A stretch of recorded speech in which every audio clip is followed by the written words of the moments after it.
Hello, and welcome to another episode of The Making of. I'm your host, Mike Valinsky, and today I'm excited to welcome Amy Landecker. Amy is a legendary actor who has starred in projects such as A Serious Man, Dan in Real Life, Doctor Strange, Sneaky Pete, Transparent, Your Honor, and now is also a writer, producer, and director.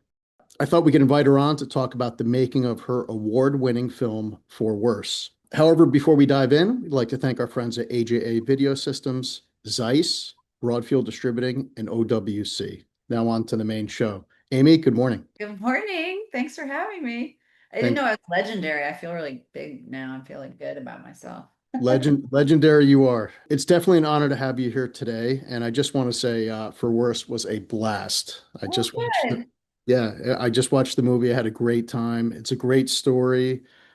So where'd this idea come from? So For Worse is my swing at a wedding movie rom-com, right? I grew up really loving wedding movies and rom-coms and Four Weddings and a Funeral and My Best Friend's Wedding and Runaway Bride, although that one not as much, not so much, but a little bit. And I went to a wedding after I got divorced. I went to my friend Angelique Cabral's wedding. Angelique Cabral is a wonderful actress who I happened to cast in my movie about going to this wedding. And many years later, she plays my ex-husband's new girlfriend. But I went to her wedding, and it was a group of us from an acting class that I was in, and everyone was half my age.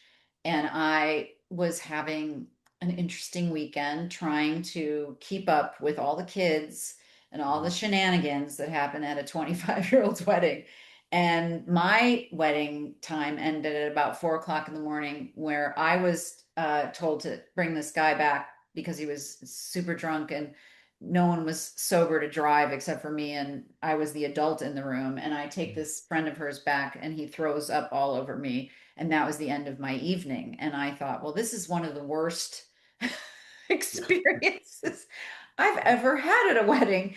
Although I love all those people and I'm friends with all of them, but there was some fish out of water, which is another sort of genre trope that I adore, right? There's nothing funnier than the fish out of water. And I felt like a complete fish out of water. And I started germinating around that idea almost immediately. I had was not like really a writer per se at the time. I've become more of a writer. I ended up doing a stand-up about my divorce from a stand-up class that got turned into a development deal at FX, and then I had a development deal with Amazon on something about me and my dad, and but nothing actually ever got to the being made part, which in all of those circumstances I was actually totally fine with because I felt a little in over my head. I never show ran, and there was going to be a lot that had to happen. But this idea I could never let go of, and no matter how many challenges it faced. If there was, at first I did a short about this idea that I didn't particularly like the tone,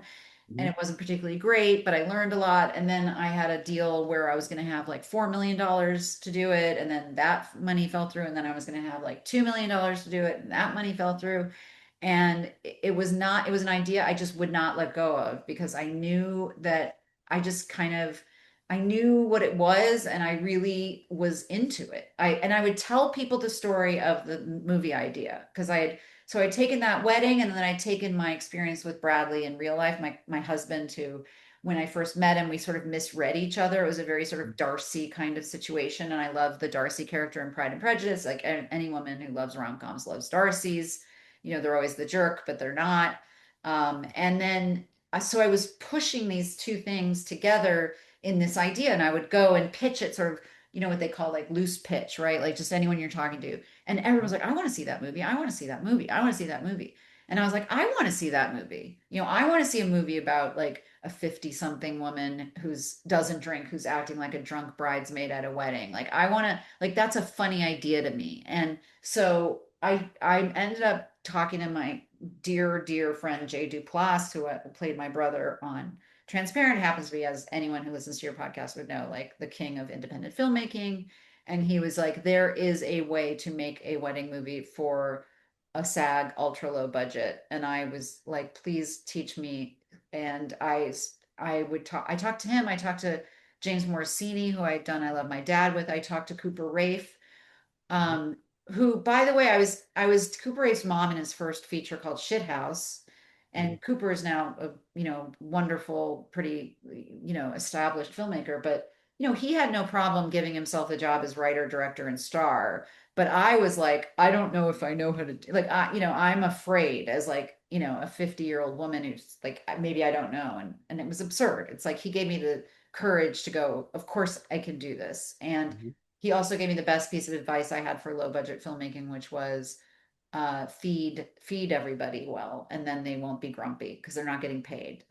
so so that sort of launched me into I'm going to do this under a low budget with friends and family favors, and we only have 11 days because every day costs so much money. And we are going to make this movie. And so that's a long answer, but it was like the one idea that I couldn't let go of, that I was like, I'm making this thing. And you did it really well. And you actually jumped ahead and answered a few of my other questions. I was going to ask how long was the shoot, and Yeah, you the know, shoot was insanely quick. I mean, most people, their jaws drop when I say 11 days. I would say also like we had a little bit of, I would say 12 if I was but it's 11 days of like the full crew, right? We had a couple of like we had one pickup day and one thing when we were shooting the wedding sequence that opens the movie and the commercial that's in the movie. So there were these like, but when you do this kind of filmmaking, you realize like the reason you have so little days is just the amount of money each day costs at its lowest level. And so we had like a $300,000 budget, which has to be sparsed out in these, you know, quick. It was just a lot. And I feel like the reason that I was able to pull off that kind of time and money was I have a lot of brilliant friends and they all said yes. And so when that happens, I mean, if I was dealing with like new actors or, a DP who was also on their first film, or, an editor who like you have to have people who are so good at what they're doing that they can do it quickly and that you can do just a few takes and then you move on, and you have to have an editor who can take very little coverage and turn it into something that makes sense. So he was a bit of a magician. You have to have an incredible sound design. Roland Ty, who did our sound design, was like making, there's a big cake fall moment, right?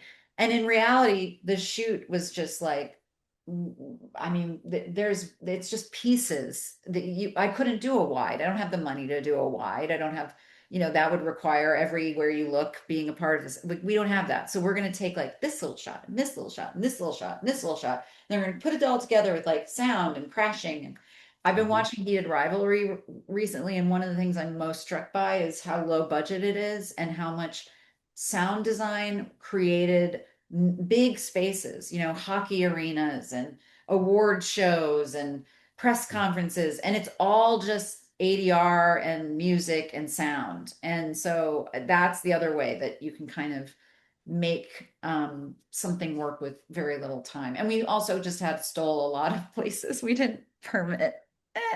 Sorry, Culver Uh-oh. City.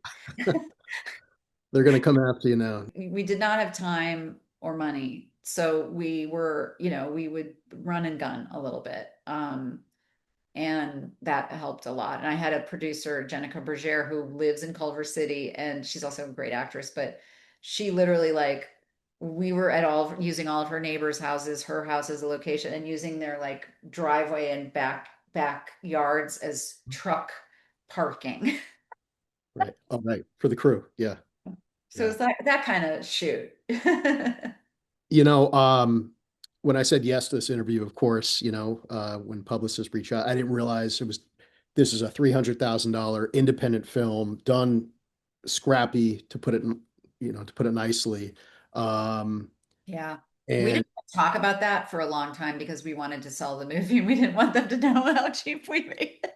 smart. And Yeah. I also think it can sometimes color people's perception of a movie if they know that. But Mhm. now we feel like now that it's all out there, it's part of the thing I'm most proud of. And I also think it's very inspiring for filmmakers, that you Mhm. can do this, that things are possible. I mean, there's some producers who are like, please don't say that because then they're going to think you can do this. And I understand that side of it, but I think it's part of the story of the movie for sure. Well, you can do it. This is very important too now because the industry, as you know, I mean, a lot of people don't have as much work as they used to have. It's No kidding. challenging times the last sort of 3 years or whatever. Um, and so, we want a lot of independent filmmakers to just do it, basically. Yes. Uh, Yes, and I mean, the Duplass brothers have been sort of yelling that alarm for a long time, and I think what people realize is, I have on this little device, a camera quality that I could actually broadcast from. I've done ADR on, which is for anyone who might not know listening, like the post vocals for something. If the sound wasn't right on the day, you would do it in a studio. But now a lot of people are just doing ADR on their phones, sending it in, and it's going it's getting mixed and going straight to broadcast or straight into the movie. So, the technology, we're very lucky in this time. If we're not going to have work, which seems to be unfortunately very common. And speaking of, part of this was straight out of the strike. So many people were just dying to do something. So I pretty much, I had Simon Hilberg come in, who I met on A Serious Man. He did a monologue in A Serious Man about a parking lot. And I loved it so much and laughed so hard that I was like, I want you to be my moderator. And I'm trying to do a sort of similar thing. And he was like, sure. And he came in on a Sunday. And it's like because people were not working and they hadn't worked for a while. And it just felt so good to be with other people and be creative. But yeah, now Jay's a big person. He's always like, you have no excuse not to make your own content right now. There's technology, it doesn't cost anything. mhm. Even now, mics, you used to have a sound guy. Now I can get a mic on Amazon, God forbid Amazon, but whatever. Wherever you're going to get your mic for, $50 that I clip here and now I have sound. So yeah, it's a really exciting time. It's a hard time to monetize all of that, but if you're going into making films or being an actor to monetize, you're going to be in trouble anyway because it's almost impossible. You better just Yeah. love it enough that you would do it for free. That's my point. And hopefully the money comes. I just want to mention that a few hours ago, I recorded actually, this is my second podcast today. Normally I only do one, but I had Peter Kurland. You may Mm. know that name. He recorded sound on A Serious Man that was Oh my sort of a God. out film for you. So I just Like, wanted to how throw that in there. crazy random is that? Small world, very small. Wow. Yeah. Wow. That's so cool. I No, love he's one of the best in the You know business. what the worst thing was about the Coen brothers? The worst is they are so fast and you're having the time of your life and it's over and you're like, and oh, it's always the job that you don't want to hang around that's going on for 18 hours. Yeah. But the people that they work with are so good at what they do and they've been doing it for so long together that they have this whole other language and they are quick, you know. Well, you were great in that. Thank you. It's a great film. That And totally changed my life, that film, but for sure.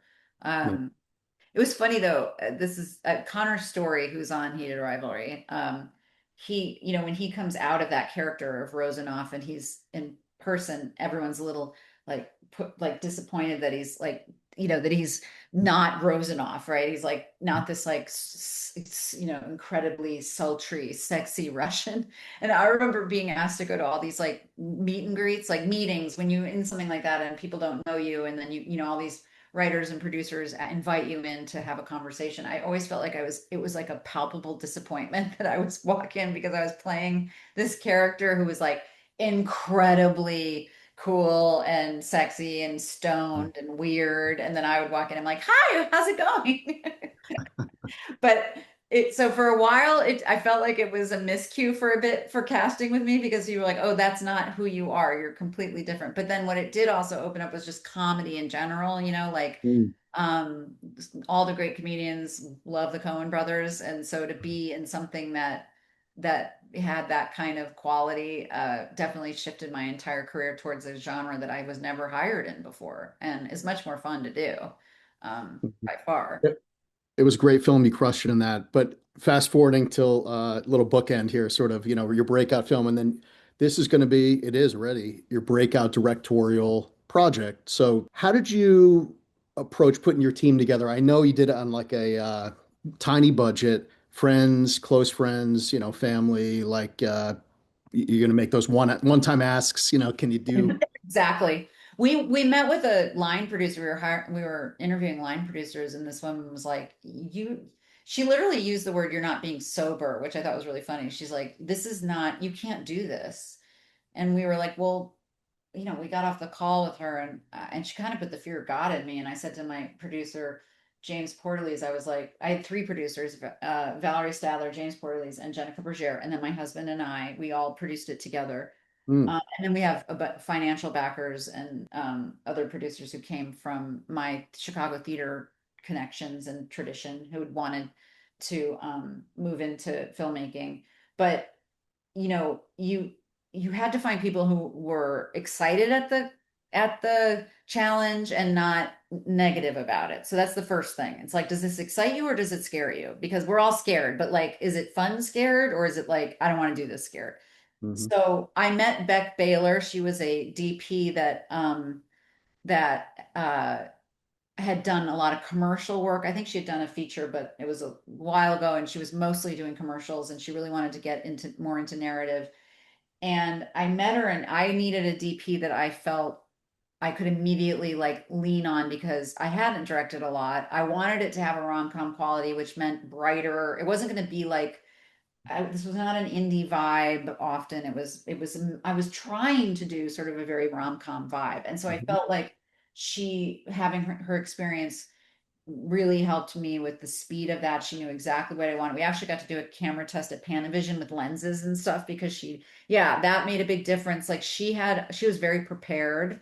mhm, And then, Jason Gallagher, who was my editor, um, again, just sort of getting the sensibility of someone's humor and are they down for this sort of bare bones? Not every actor, not every there's people you just have to know what they're into. There's nothing better or worse. It's just like if you're going to act in this movie, you have to know that we're going to be yelling lines out. I might throw something out at you right in the middle of it. I might be rewriting at the last minute. You might have mhm, an idea. I want you to riff with that. We're going to play. We're going to move. You're not going to have a lot of time. You're not going to get paid anything. Like, I'm going to feed you really well and you're going to have a good time. But so it's sort of like learning, knowing through the interviewing process and talking to people about if this sounded fun or if this sounded not fun. And it's pretty clear. You can pretty much identify. And then I had this AD, the other incredibly important part, who was also an associate producer, Justin Elliott Hogan, who I had met through Funny or Die. I had done a bunch of shorts for Funny or Die, and then I did do a narrative short about this idea, and I always worked with him. And he had the same. I've worked with a lot of different ADs through the years, and there's either like the carrot or the stick, right? There's the come on, everybody, let's come back, let's be quiet, let's have fun. Or there's, shut up, quiet on the set. And I can't stand the latter. And he was always so gentle but firm. He's incredibly good at scheduling, which when you're working in this kind of way, you have to be incredibly well scheduled. So he's sort of an unsung hero for sure for me as a director. Like I can take a lot of credit, but I could not have done it without him. I mean, he literally like mapped it out. And there's my husband. I need some stuff. Hello. Yeah. Hi. I don't know if he just watched the movie. Mike, this is Bradley. Nice to meet you. How you doing? Lauren, He has Good. a whole day of his own going on, so he's about to go on I don't want to Colbert. interrupt you guys. I Oh, just gotta grab something. It's okay. Thank you for You planned watching. that. He liked it. Oh, Or good. at least he lied and said that he did. I actually really liked it, and Okay, good. yeah, Thank you. yeah, nice to meet you. Me too. Uh, you planned that, didn't you? Yeah. No, Yeah. that was perfect. Yeah, Actors are really I good at. always have him do a walk by. It's like just do Deep a background. deep background. Do a deep background on all my. Well, so you compiled this people that you knew in their gut they would be in. They would sort of be all in. They wanted to do it. I'm guessing. Well, actually, when did you shoot this? Was it because This was 2 years ago. So what's amazing is 2 years ago, right now, we were shooting. One Hmm, year ago, right now, we were going to South by. And now this year we're releasing. So always in February, very weird, okay. to the month. So we were basically everything. I had a bigger budget right before Christmas, was in casting, and financing fell through. And I was devastated. And then at the very last minute, like right after Christmas, which never happens, we got the 300K that we needed Mm. through this theater collective group of people in Chicago. And so we had to go, and we had a little pocket. I needed Bradley in the movie. It was very important to me. Mhm. And his schedule was Handmaid's Tale, and it was like we had a little pocket. Mhm. So it was like we either do this now or we're gonna have to wait like another year. So it was a rush. It was a bit of, and everyone was pretty stressed out because it was like, um, but Mhm. we kind of probably did only 2 weeks of prep. Mhm. We had a, like one of our biggest locations, which was the wedding, fell through at the last minute. But I will say this about filmmaking like this, every sort of thing that was like, oh no, that's the worst, always led to a much better situation. Because the wedding venue fell through, we ended up having to shoot the wedding at the end. And I literally would not have been able to shoot the wedding at the like any earlier because I needed all that experience as a director. I needed to know, I needed to get it was so exhausting. I could never have done anything after it, you know. I think the last take of the last thing was my meltdown. I have a meltdown at the wedding where I sort of make an ass out of myself in a very public way, as Bradley's character says. And we only had time for one take, and and I was a big puddle of wet mess in the cold in the middle of the night, and that was the end. And we all just ate pizza and hung out. But it was a real like rush through, but that doesn't mean this is a weird combination, but it's like you're rushing, but you're not hurrying, if that makes sense. Like, you gotta go, but you also have this sense when you're in it creatively that you have time and that you can sit in it, but you just don't waste time, if that makes any sense. Makes 100% sense. I wanted to ask you, being on camera and directing. Now, there's not limitless situations. I don't know if I can say it, but Woody Allen did a lot of that, of course. There's a few others. Obviously, George Clooney's done that, I think, a couple times. And you could, you can name others, but it's not like hundreds of well. No, I mean, you look at like Greta Gerwig, who's a great actress, and she doesn't want to be in the movies that she's directing. Right. I think my inspiration came from I was, coming up comedically, I got to do 3 episodes of Louis and watching Louis C.K. sort of run his, write, star, edit, direct. And I thought it made for a very clear voice. And of course, because he was playing a version of himself, and this is a version of me, right? So I also worried that if I watched anyone else play me, I would be very judgmental because they wouldn't know exactly what I knew at all times, right? Also, if you don't have a lot of time, you don't have a lot of time to give direction. It's just got to happen really quick. So, and then I was like, oh, honey, Bradley, you direct, you're a great director. And he was very adamant that I control the vision of this, that this was like my Mhm. voice, and that in order for my voice to come through, I had to have control of all parts of the voice. And also Jay was another person I asked to direct it, and he said, no, you need to direct it, and I'll be there to help. I'll mentor you. Bradley was on set all the time helping me. It's not like I didn't have help or I don't ask for help, but it was like, this is your voice. And probably the most influential to me at that time is I just happened to be in 2 movies 2 years in a row. Shithouse with Cooper Raiff, which won South by Southwest in the year that I think it was, I can't remember, it was during COVID, maybe 2024 or 2023. Then I did I Love My Dad with James Morosini. Mhm. Those guys, I was playing their mom. They were both in their 20s. First feature, wrote, directed, and starred in it. Well, it wasn't James's first feature. I think it was. I think he'd only done shorts. But anyway, big Mhm. swings, both extremely successful movies, Mhm. for what, for being your first, for being an independent film. And I had read an article at some, that said women have all these skills and think they can't do it, and men have no skills and think they can. And that's sort of the big difference between men and women. And I was like, the idea that I would think I could not do it with all the experience that I had, being on sets, reading scripts, directing shorts, writing scripts, development deals, but oh, I'm not sure I can. That's a very sort of, I think, female problem, which is like, I don't have to be an expert to try, and I have to be willing to fail, and I have to have, the courage to be judged, which is not fun.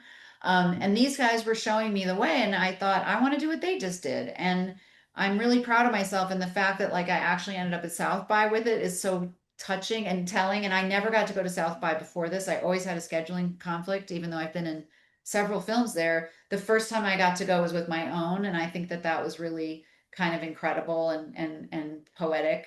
And but they were the reason that I thought I could do all of it. Now, when I knew I was going to do all of it, I started talking to actors who also direct themselves, like Elizabeth Moss, who was doing, and Bradley has actually directed himself on Handmaid's Tale. And I was working on Handmaid's Tale at the time, and she was just like, it's not hard at all because you're sort of always watching other actors when you're in scenes with them anyways. It's not like you're ever just in yourself. You're very aware of the camera, you're aware of your environment. So what you think is a completely different part of your brain that has actually been working, you just haven't been able to speak it or have any opinion about it. And so she was exactly right. If anything, I felt like acting was easier while I was directing because I wasn't thinking about my acting. And so the acting felt easy. Like I wasn't struggling with that because I didn't have time. You know, they Mhm. always say like, what is the mother of invention? Like adversity is the mother of invention, like pressure is Necessity. privilege, whatever. That's what it Necessity. is. Yeah. Yeah. So it was like, oh no, this is, and I'm so glad I didn't give one of those things up. I really did not listen to my fears, even though they were screaming at me, truly, until we started. Well, listen, and I know we have to close up, but listen, this is so inspiring to the legions of people out there that Good. are nervous about doing their own, maybe first short, directing their first feature, maybe their first acting gig, maybe the first time they're a DP. They've always been a camera operator, but they're so, Right. right. Everybody levels up. That's what we did too, is everyone got like a promotion to try the next level, to be the department head, to be the designer instead of the technician.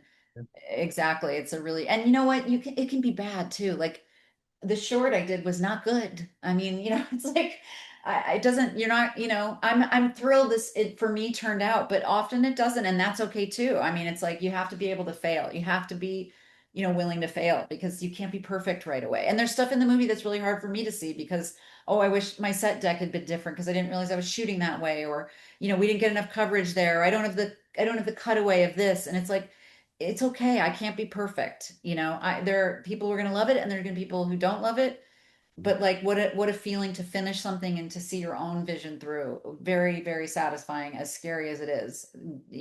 It's definitely worth jumping in. So I hope people do. So where can folks check it out? So for Worse opens in New York and LA this weekend, and then it will go nationwide starting March 6th. And if you want to go to forworsemovie.com, there's a lot of screening times and links and the trailer and any other information if you want to check it out and see if it's something you want to see. I hope people go to the theater with friends. It's a really good, friend group vibe. It's also a good date movie. So um, and if you're depressed because your love life sucks, it will give you hope. And if you happen to be happy, you can smugly enjoy the, the happy ending. Yeah. It's something for everybody. So Amy, This was something for everybody. Thank you so much for coming on today. This Thank is you. a treat, and we hope to have you on next time for your next feature, hopefully. Anytime. Yeah, I hope I have an idea. So All right. all Well, right. we'll Talk see to you you. soon.